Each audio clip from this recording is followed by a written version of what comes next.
All right, this is one of the sensor kits. It's got a label on the front right here that says what type of kit it is and what its contents are. We want to make sure that when we are putting the lids back on, or when we're checking things that PASCO, we can read it right side up from the same side as the sensor. When we are taking the lid off, I like to just take it to the side here, and you pull up on the lid of this piece, and then you just kind of gently lift it up like that. It comes off pretty easy. And then you've got a foam piece right here that you can take out. To put the lid back on, it's kind of a similar process, but you just basically do the reverse of what you just did. That end is gonna line up with these two things right here.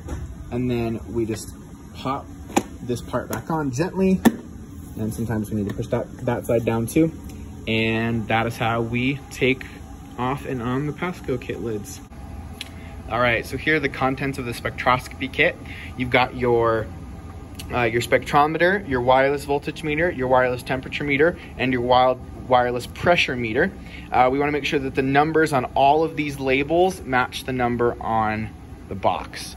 So looks like these ones match. We're all 49. We're all good here.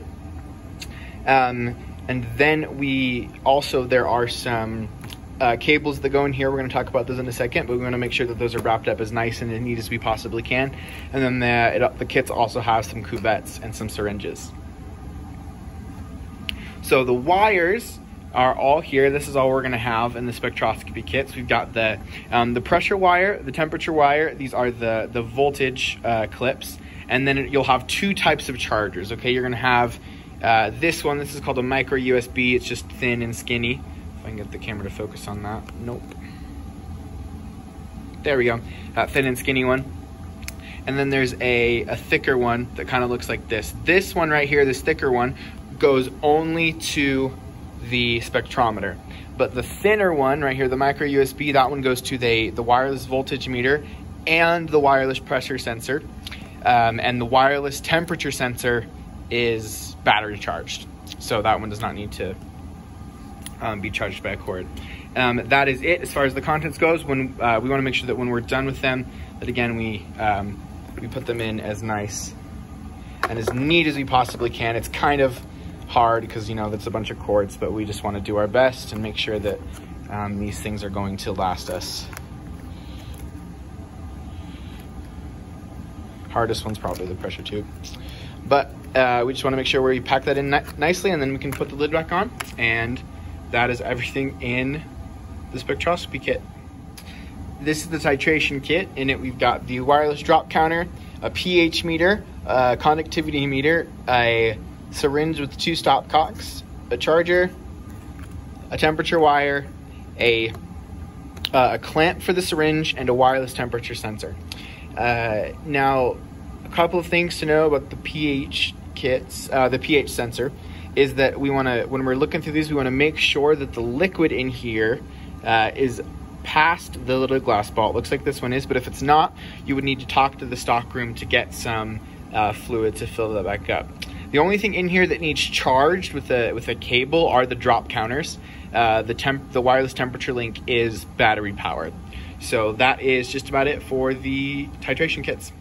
Okay, so if you teach the last section before a new experiment starts, we want to make sure that we plug in the PASCO equipment that needs to be charged for the next experiment if we are using PASCO. So the way that we do that is we want to make sure that everything is super nice and neat. We want to take them out in order from their kits, and we want to plug them in nice and neat. The spectrometers look something like this. It can be kind of harder where the other sensors are kind of smaller, but we just want to make sure that they are all in some form of numerical order so that it's just easy to come and take them out when they are needed. They just plug in neatly like that. You see right there, the cords kind of go everywhere, but then when they come out, it'll be a lot easier. And then this right here, then we'll plug into these power strips right here, and then you can just tuck in